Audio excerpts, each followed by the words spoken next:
had 3 incredible speakers today.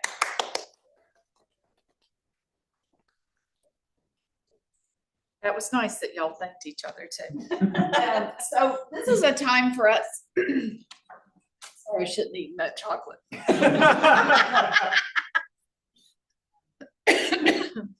Every time. Oh my gosh. Time for us to ask questions. And if you ask a question that combines all 3 of them together, that's great. If you have one for just a particular person. Does any have none or if you don't have any for any particular person? especially Conrad.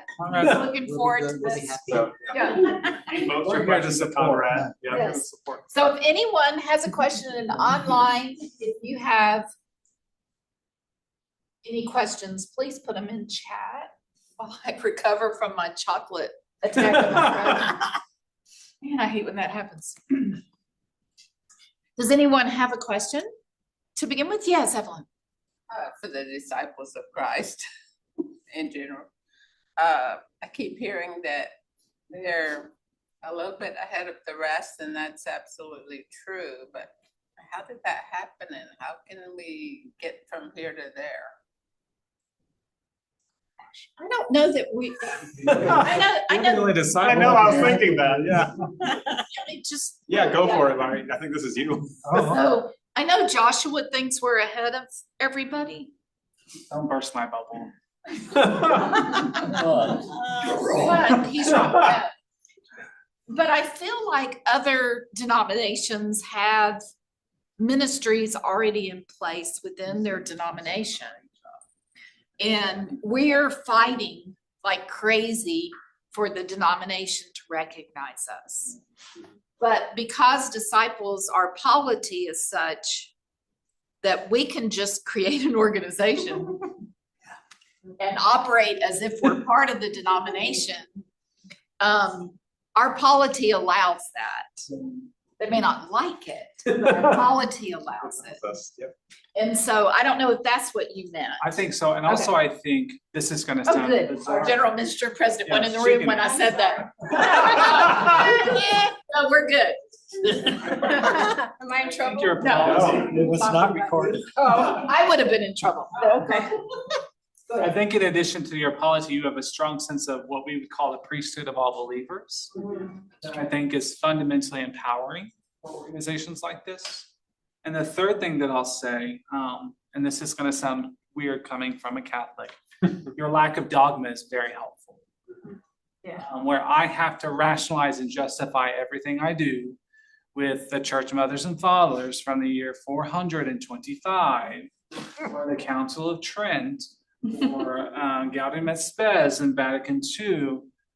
Somewhat of you, in addition to your polity and your the ministry of the laity and of all people, I think puts you ahead of the game. You have less apologia to do than some of the rest of us.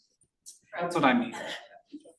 I appreciate your saying that, but it seems to me sometimes that there is a lack of dogma leaves a gap that people can fill with dogma-like principles that they hear out in the world, but choose to treat like I see that. as if That's true. it came from scripture somehow. Yeah. My diagnosis is that we, all these wonderful things, and yet we're very spiritually dry and biblically literate church folks, by and large. I mean, we've got very conservative people, we've got very liberal people, quote unquote. And on both sides, people can be very dogmatic about what they think is in the Bible. Yeah. And other people who think that Christianity is about just doing good and don't really understand theologically why we're doing these things and treat the church like a club. So we have a lot of work to do, because I do think we can, and some of our conservative people can be angry and oppressive and toxic. And we've got some liberal people who will try to impose their views on everybody else as though it's got to be that way, and without understanding this tension that disciples try to hold, right? Open table, I say, the person at the seat next to you, you may not love them, but guess what? It's not your table. You don't get to decide who God includes and who God doesn't include. And so that's the tension of our movement, and lots of ways to grow. And I try to explain to people that what I mean by biblically literate is not a dogmatic orthodox understanding of scripture. It's just developing the ability to know and understand how the text came to be, wrestle with it. We believe that the Holy Spirit can help each one of us to discern truth from God's word, and that's an important thing to cultivate. And too many of our churches aren't doing that kind of spiritual cultivation. That's my opinion. Anyway. That's so good. We have a question from Gwendolyn, but I'm not sure if it's a question she wants asked of the panel or if it was part of the discussion they're having in chat. So Gwendolyn, if you see my question about, is this a question you want asked of the panel, let me know. But Larry has a question, a comment, Conrad. And so, okay, Gwendolyn, I'll ask that next, then I'll do Conrad's comment, but thank you so much. Conrad, no, you don't have to ask a question, you don't have to answer as a comment. Okay. Conrad, thank you for sharing more about the Southwest Synod of PCUSA's mission work. We are currently attending First Pres of Farmington. Long story, we are Christian Church Disciples of Christ and have enjoyed Pastor James' ministry and the church's desire to serve the community. Stella's church. Oh. Stella was on the main committee that brought change. Oh, I would attend wherever Stella goes. I'd do that in a heartbeat. And Gwendolyn, and I'm going to get some words in here wrong, like someone's last name. Wonder if you are familiar with the Huron Carol written by Shawnee, Brebeuf, a Jesuit missionary. In it, it says, "'Twas in the moon of winter time when all the birds had fled, that might Gitche Manitou sent angel choirs instead." Appropriate or not? Read it again. "'Twas in the moon of winter time when all the birds had fled." It says that might, I don't know if it means that night or that might, Gitche Manitou sent angel choirs instead. I don't know. Can I say that? I don't know. Good answer. Good answer. That's, and the reason I don't know is that's not my tribal tradition. You would need to check with those people. She said it's mighty Gitche Manitou. It was the Christmas story written for an Indigenous audience. It is definitely Canadian. Okay. Yeah. So maybe Crow. Yeah. I would much prefer him. Yeah, I've looked at that myself. It's an incredibly popular carol at Christmas time. This year we sang it in our congregation, and I brought my hand drum and did drumming and a solo piece to it with the choir. It's quite moving and quite wonderful. It's the first carol to be written for the Huron people, for the Native people, apparently in Canada that I know of. I don't know about the United States, by Jean Brebeuf. And looking at the time when it was written, you know, we're dealing with Catholic clergy, and he's trying to make a connection with the Huron people. So is that appropriate? We're asking you, Crow. You punted that for a reason. Everybody's punting on that one. Thank you, Crow. There's a lot of to whether it's appropriate or not, there's a lot of Native Canadians, you can go to YouTube, that have recorded it in their own languages, and it's been adopted by a lot of Canadian Native nations. So to me, that gives it legitimacy. The community itself. Yeah. Thank you, Crow. Thank you. You know, and that does sort of like. Yep. So weird. To that conversation that Joshua and I stumbled upon as we were sitting here before talking about, there's a group in Germany that are holding powwows and dressing as Indigenous from North America, right? And so, I mean, it's sort of that playing Indian. And when we talk about looking at things through an Indigenous lens, how do we make sure that our churches and members of churches or organizations like Center for Indigenous Ministries, that we aren't doing, I mean, we're not doing what they're doing in Germany, for sure. But how do we make sure that what we're doing is Not appropriation. not appropriation? Obviously, by having an Indigenous voice call us on it, but just if you have churches looking through that lens, how do we make sure that what they're doing is honest and true and not Yeah, appropriation? and I think that echoes some of what Terry was saying. Yeah. With Britannianism is a real problem, and it's people adopting attire, traditions, identities that are not their own. Because just as with the previous question, is the community itself that determines who and what is Indigenous. Right. And so I think a shorthand answer to that would be, my question is always, who is in the room and who benefits? Who is in the room and who benefits? Yeah. If what you're doing does not center the Indigenous person in the room, or there's no Indigenous person in the room or consultant, I don't mean physically in the room, I mean part of that conversation, you're probably appropriating. Who benefits? If it gives this person a sense of identity, gets them a job at a university in an academic setting, if this gives them some form of clout or social capital, you're assimilating. If you're a white person who is attending a powwow and is absorbing, or there are many people within our Shawnee traditional ceremonial ways that have no Indigenous identity or history whatsoever, but are there at every powwow, that are there at every stomp dance, that are there at every cultural gathering.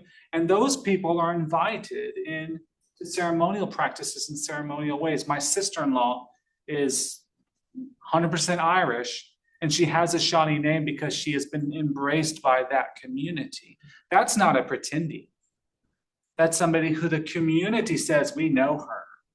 She's part of this community. She's part of this clan. She's part of who we are. And so ask yourself two things. Who's in the room? Who benefits? And if the answer isn't the Indigenous community, you're probably assimilating. You're probably, I'm sorry, not assimilating. You're probably using appropriate. Right. So that reminds me of, I'm there making wampus bags.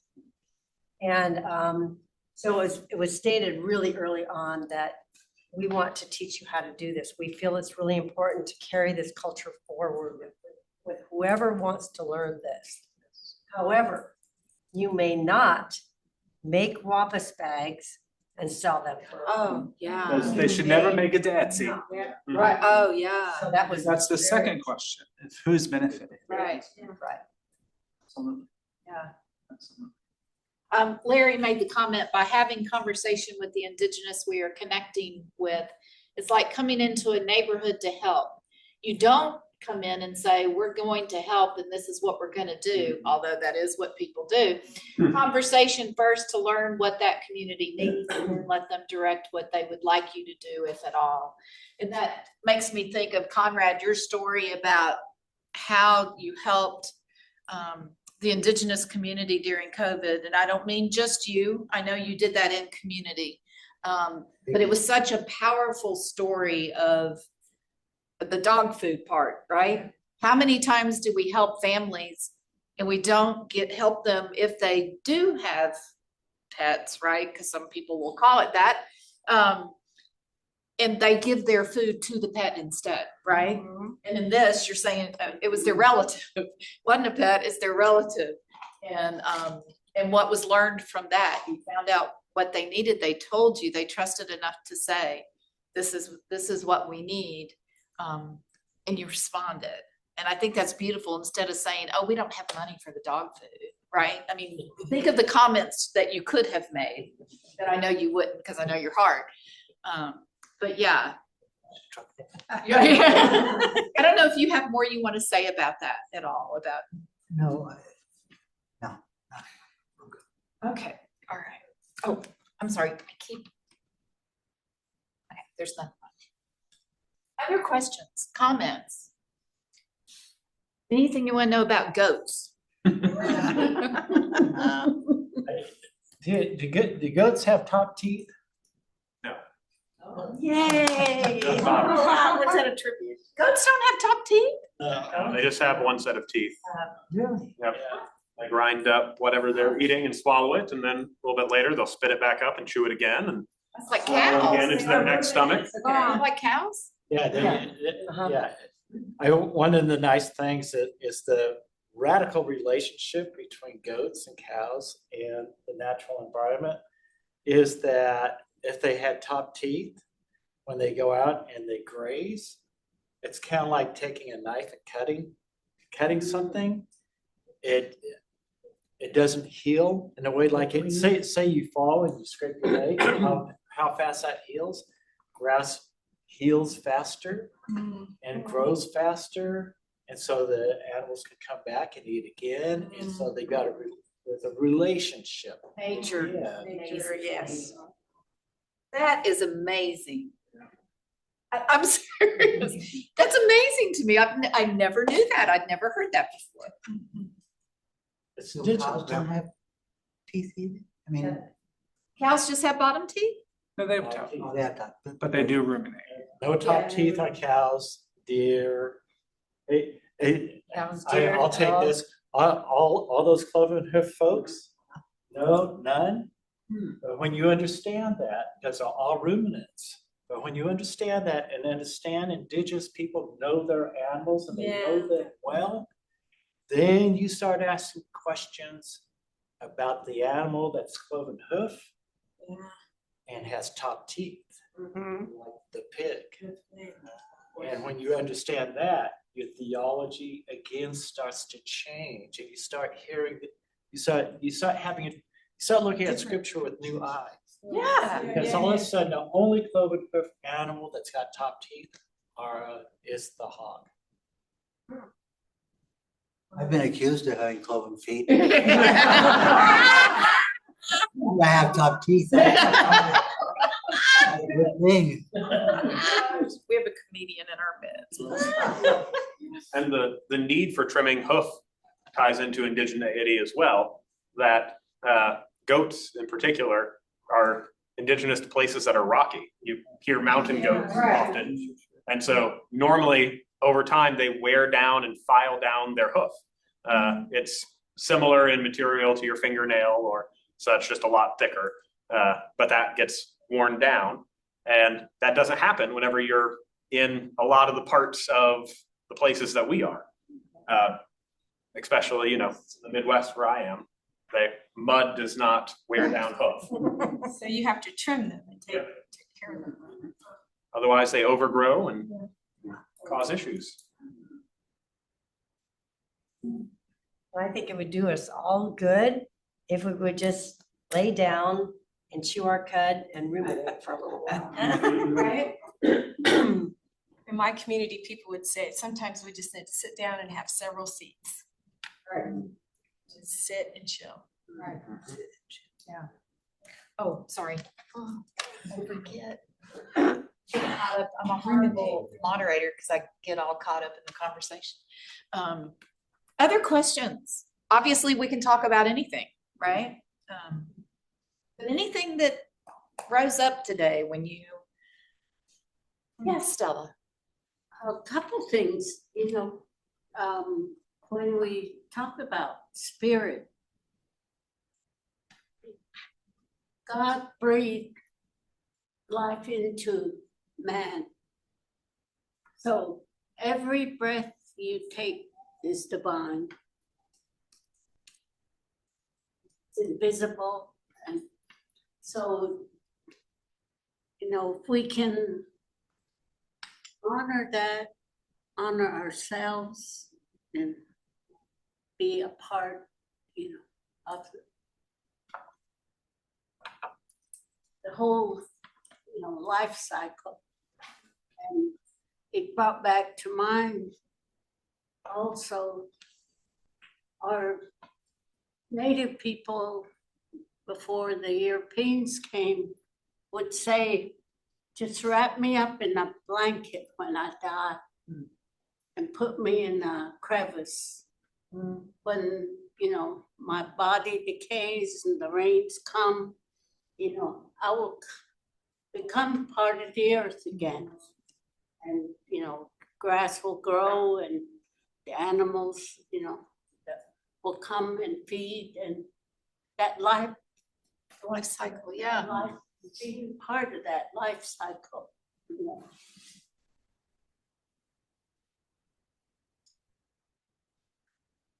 And the other piece that, you know, I thought of as we all shared was, you know, our thoughts, our life force.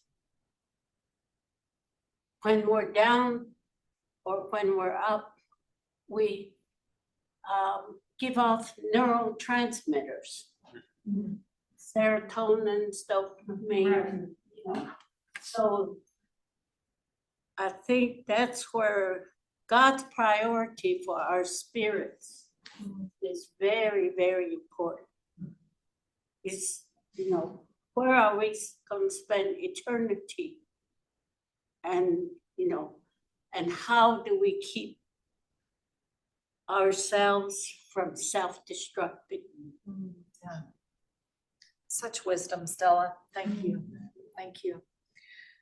Gwendolyn has a comment that, Dave, you're going to have to answer. Okay. This is only my second winter talk. I'm a bit surprised that there is no circle time. It seems this would be the perfect opportunity with like-minded, open-minded, willing to take a risk folks to learn how to participate in a circle. I have done it for 29 years through Community Building Foundation for Community Encouragement, M. Scott Peck style, that was based on Quaker, that Crow says was based on Indigenous circles. Speak up too, so she can hear you. I'll do what I can there. Yeah, if you attended many of the winter talks, there have always been circles. Right. And it has a lot to do with having a circle is having somebody who is a circle person and who will provide that space and be able to do that. And the bottom line is we do not have a circle person, somebody who that is a natural piece of what they do, and therefore there's no circle. And when we have, we're more than happy to have an Indigenous person who would like to provide that for us next year. Blue Eagle would do it for us. Yeah. And Crow has tried online to do that for us, and it hasn't always, Crow's done a great job, but it hasn't always translated well, right? So thank you. I just want to make sure you can.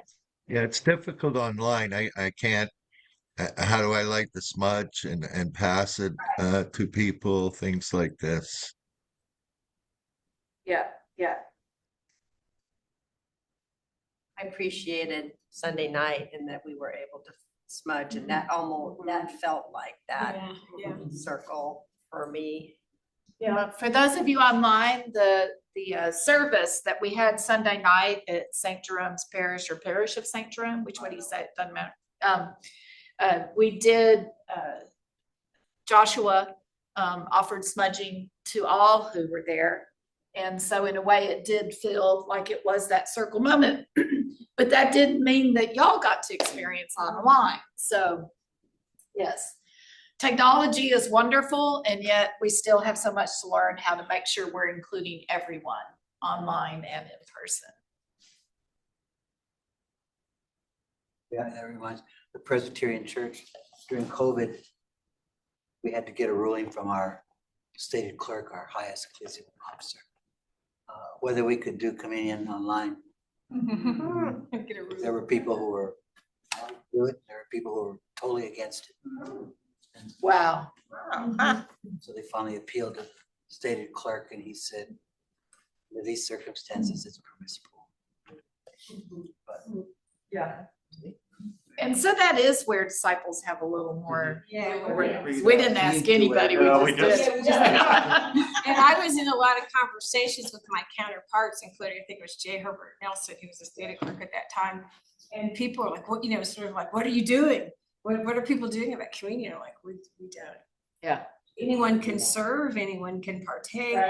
To us, that these are symbols of Christ. I mean, so all of the different ways. And I remember in 2018, a little boy at some event had asked me if he could have communion with graham crackers and chocolate milk. And I said, yes, you can. I know. And I said, yes, you can.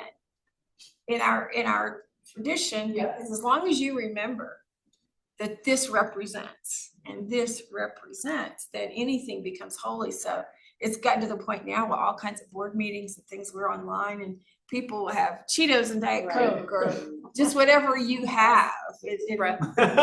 I'm just telling Joshua to take a deep breath. Take a deep breath. Deep breath. It's that, I mean, that's kind of really a deep thing. It is. Disciples. Yeah, that is.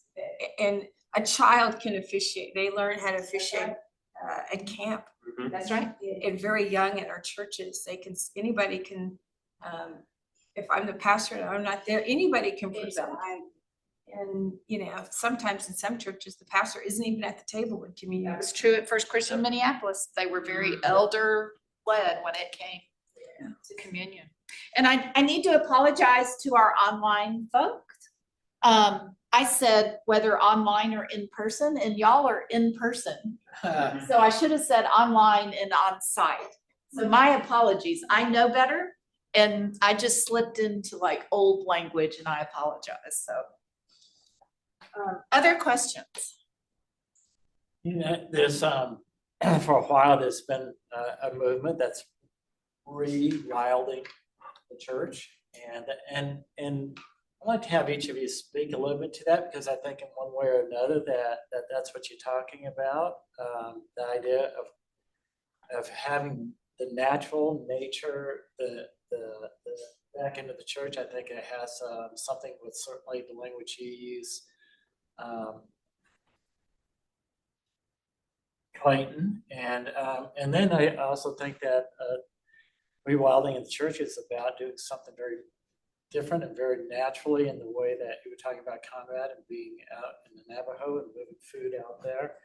And it also sounds like there's something about rewilding, and when you bring the indigenous and bring that together, Joshua, and bringing this two-spirit piece that about doing church differently. So that I think the rewilding movement is all about moving back into nature, but I think that this is about re-looking at the church in very different ways today and moving into the future. Anyways, I'd like to hear a little bit from each of you on that and whatever might come up for you.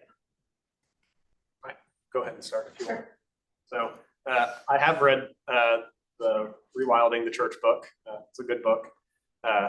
And I think for me, when I think of rewilding, I think I would also encourage it to move beyond it. I think it's a wilderness that's very separated from the indigenous, at least in the original book, about rewilding, kind of as an oasis away from people, rather than as much as making people a community. It's been a couple of years since I've read the book, so if I'm getting this wrong, people can feel free to correct me. But I also think about rewilding as being honest and truthful about where we are. I mean, that plays a bit into the doctrine of discovery. I think about how there are some old hot water tanks from solar showers in the woods at the camp. They are behind a small sewage lagoon. I only learned they were there a couple years ago because I happened to be there during the winter and wandered back into the woods enough to be able to see them.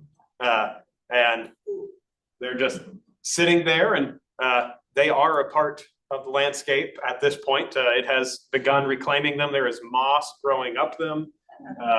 They have some vining plants like Virginia creeper in our area has begun to grow as well with its 5-lobed leaves.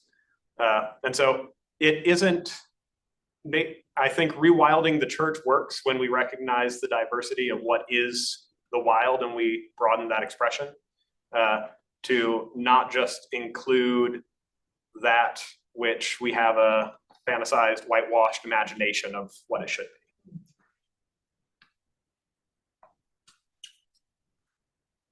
I'm totally unfamiliar with the term. So I'm not quite sure how I would answer something. I don't understand the terminology. Right. For sneaking out of it. That was a good way, Conrad. I'm learning. Let me help. I guess the thing is, Conrad, is that what you're talking about, and yes, the COVID forced the issue. But the thing is the church had to change. And you change the church, and to be out and recognizing the open spaces, especially on the Navajo reservation, that you have to show up. You can't, and showing up differently than before. And I guess that's what I'm saying is this showing up differently is, I think matters. And how easy would it be for you today to show up differently in the church? So, my experience and forward, the reality is we rewild in order to handle this issue. But we've had to continue to rewild because in reality, the normal nature, the tame nature maybe, was to completely ignore the Native community. You know, the presbyteries who are closer to the congregations, they paid their insurance on their buildings and then just left them alone. If they wanted anything, it was like, well, we already helped you. That's the best we can do. In this instance, what we did was we said, fine, yeah, we're paying your insurance, but a lot of good that's doing Right. in this situation. And so we engaged in a different way with them. But I think that was an outgrowth. And maybe we were rewilding a lot longer than I thought with the way we were approaching our relationship with the Native population, which grew out of the gatherings that we were holding that I spoke of, where it was monocultural, and it was, we wanted them to be monocultural, just leave us alone. Okay. And now it was be monocultural, but express to us your need and your desires, and we will try to address those. That was the rewilding. And so when if that's the right term, and so if I look at what happened with COVID, it was an attempt was made possible by our understanding that they had needs and they were willing to communicate those needs. And then we just had to find a way to address them. But I don't think if COVID had happened 10 years earlier, I don't know that the response would have been the same, because there wasn't a real true sense of relationship between the governing body and these people. So I don't know if that answers your questions. No, it does.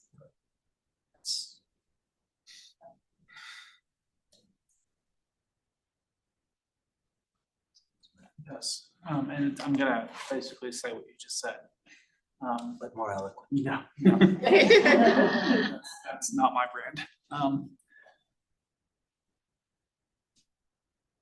For us, rewilding, I think, within our ecclesial, sacramental, indigenous context, means being focused on that community and that need that exists. And asking ourselves the very difficult theological question, is this necessary? Is it necessary to have a priest preside over Eucharist? Is it necessary to use the words of institution? Do I need to bless water, or is water holy just like it is? Asking the very difficult question of what is necessary and who needs what. Because for us, rewilding means saying the Indigenous community may not need the Holy Eucharist. Which, if you're listening, Bishop Will, I'm sorry. I'll take your call this afternoon. Asking instead, do we need a sweat lodge? Do we need to be anointing with oil in the name of the Father and the Son or in the Holy Spirit for healing in body and mind and spirit, or is medicine enough to bring healing in body, mind, spirit, and community? And so I think for us in our context, rewilding is beginning to ask that very difficult question of, is it necessary? And what do people really need? And I think that's going to bring us closer to land. I think that's going to bring us closer to people. I think that's going to bring us closer to relationality and reciprocity. And that's a tough conversation for Catholics to have. But I think it's going to bring us to a wilder place that reflects a wild Jesus. The church needs. Thank you. I have a question from Gwendolyn. But first I want to say, Conrad, I want to jump on what you said about that you were able to help during COVID because of the relationships that had been built before. And if it had happened 10 years earlier, you don't know that it would not have materialized. I just want to remind you that in Minneapolis, the reason we're able to stand up right now is because of everything that we went through with the murder of Mr. Floyd. It fractured the community. But let me back up. The community was already fractured, and it made that fracture even bigger to where the community has worked to work together. And I mean, all parts of community have worked to work together so that this with ICE, it was just that everybody knew who to reach out to, who to get involved at the table. All voices are there. That was already in place because we've been operating that way since 2020. So I'm just affirming what you said. You need to be building those relationships in whatever way in your communities right now, because you never know when another COVID's going to come. You never know when ICE is going to show up, but more importantly, it's how we should live. It doesn't matter if another COVID shows up or ICE never shows up. That's right. It's how we should live. But anyway, I just wanted to affirm you on that. Gwendolyn said that in her city, they have forest church, meaning they meet outside in the forest, take a walk with the minister, and they have some questions to reflect upon. And she's wondering if others have that. Has anyone been part of a forest church? I've never been part of a forest church, but I know that we had a Hispanic Latino congregation of immigrants in Albuquerque. Died out, unfortunately, but they had regular worship, but they hired a alien priest. And she, because it was a she, I think she was Episcopalian. Anyway, and she did a nature worship service outside in the trees, amongst the trees. A lot of people felt it was very grounding. Yes. No, that, I not think, name, like it's grounding.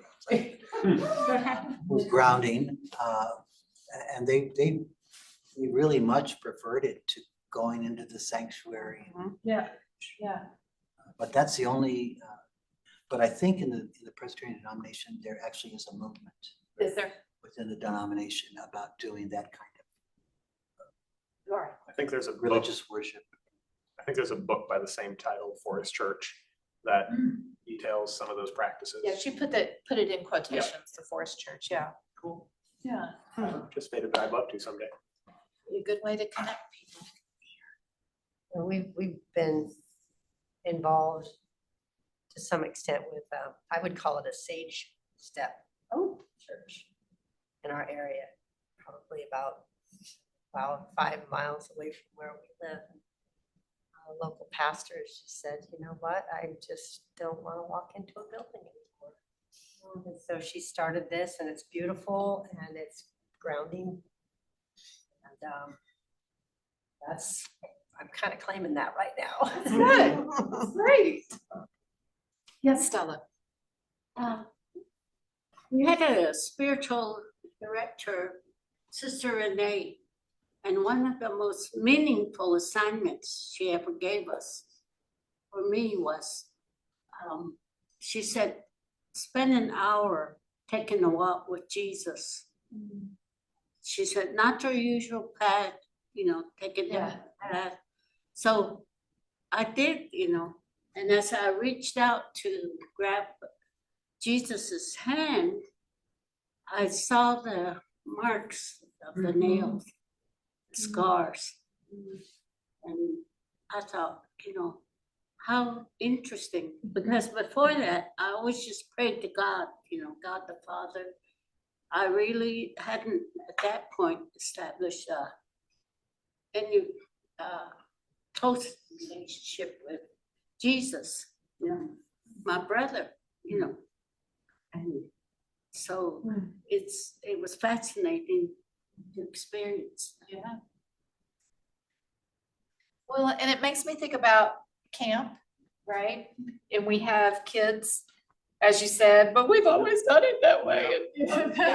But they spend a lot of time outdoors, unless it's super hot, then there's air conditioning. But so we're almost doing it with our children and with our teenagers, right? Spending time outdoors, learning about the holy, experiencing it, and then we just kind of stop it. Yeah, we just like, okay, you've got it now. Come on into the building. I don't know. Now come into our building. Yeah, small come and into our inviting. building. Why aren't you coming into our buildings? Yeah. Right. And we wonder why they leave at that point. Right. We taught you that it could be so much bigger, and then We we taught say, you it could be bigger. Yeah, and then we say, no. yeah, we didn't mean it. We've done that on Children's Day Oh, as a way of building community and having worship together, but also we did that at the lake oh, nice. area. So afterwards they could go swimming. Oh, that's nice. That is nice. Oh, somebody says, oh, Larry said, this reminds me of a small group of clergy in Olympia, Washington, who would reclaim spaces that were scarred, by a violent death. They went to the location, often with some of the neighbors, and have a short service of reclamation. That's beautiful. And then Wendelin said, come into our buildings and behave. Right? Right. That's what we're teaching our children. Yeah, God, great. Now come in, sit down, be quiet. But that's beautiful too, what Larry shared about going, which is pretty much what has been happening in Minneapolis too. Unfortunately, we have a lot of spots lately. Yeah. May I make a comment? Yes. Someone else? Yeah. So, Clayton, I talked about camps and monetization and the romanticization of it. But when you were speaking about your churches, communities, we have a camp still within the Synod of Santa Fe. It's absolutely beautiful. It's on west side of, or the east side of the mountain, of this idea of mountains. This is absolutely. No one wants, the old campers, the old style, they want to use it, Mhm. but they want to build a building and so people can be comfortable and that kind of stuff. And of course, who has that kind of money? And then the Presbyterian's like, but it's a liability. But I was hearing you talk about it's a church, in many forms.